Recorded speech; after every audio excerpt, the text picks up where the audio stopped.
మల్లిన చాలా రాజకీయాలు చేస్తున్నాడు, ప్రజలను విడగొడుతున్నాడు. ప్రజలను విడగొడుతున్నాడు అనేది స్పష్టంగా అర్థం చేసుకోవాలి. దళితులు, గిరిజనులు మీరు చాలా స్పృహలో ఉండాలి.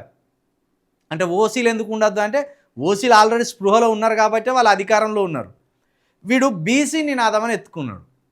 బీసీలకు రావాల్సిన అన్ని హక్కులు రావాలి, దానికి మనం అస్సలు వ్యతిరేకం కాదు. బీసీలకు 42% రావాలి, అది విద్యలో 42% రావాలి, అది రాజకీయాల్లో 42% రావాలి, అదేవిధంగా ఉద్యోగాల్లో కూడా 42% రావాలి, పార్లమెంట్లో కూడా వాళ్ళకు సగం సీట్లు ఇవ్వాలి. దీనికి 100కు 100% దళితులు, గిరిజనులు, ఓసీలు, బీసీలు అందరూ కొట్లాడాలి, అందరూ దీనికి మద్దతు తెలపాలి. కానీ వీడు బీసీ ముఖ్యమంత్రి అన్నాడు చూడ, గక్కడున్నది ఆ కుట్ర, గక్కడున్నది వీని కుట్ర. ఈ సమాజంలో అత్యంత అణిచివేయబడుతున్న వర్గం ఏంటిదే? దళితులు. కేసీఆర్ ఏమన్నాడు? దళితుడే ముఖ్యమంత్రి ఈ తెలంగాణకు అన్నాడు. ఆయన మనల్ని నిండా మోసం చేసిండు, కథం పోయిడు, ఫామ్ హౌస్లో కూర్చున్నాడు. ఇప్పుడు దళిత ముఖ్యమంత్రి కావద్దనేది మల్లిగానికి కూడా ఉన్నది.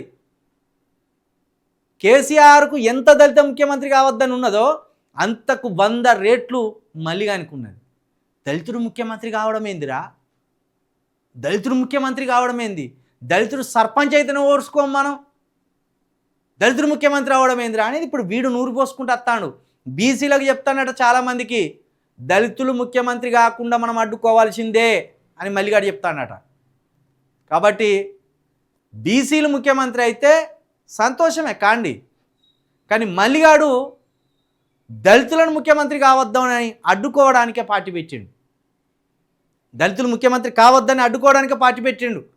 ఇక్కడ దళితులంతా ఇక్కడున్న ఓసీలకు సమానంగా పోరాటాలు చేస్తున్నాడు కాబట్టి వాళ్ళు ఏదో ఒక రోజు ముఖ్యమంత్రి అవకాశం ఉన్నది వాళ్ళకు అని దాన్ని అడ్డుకోవడానికే ఈ దొంగ ఓ పార్టీ పెట్టి ఆ పార్టీ కింద కుట్రలు చేసే ప్రయత్నం చేస్తాడు. దీన్ని దయచేసి మన ఎస్సీ సామాజిక వర్గం, దళిత సామాజిక వర్గం అర్థం చేసుకోవాలి. ఏ కులంతో మీకు శత్రుత్వం వద్దు, కానీ మల్లిగాన్ లాంటి నాగుబాములను రాజకీయంలో నరికి నరికి నరికి చంపండి.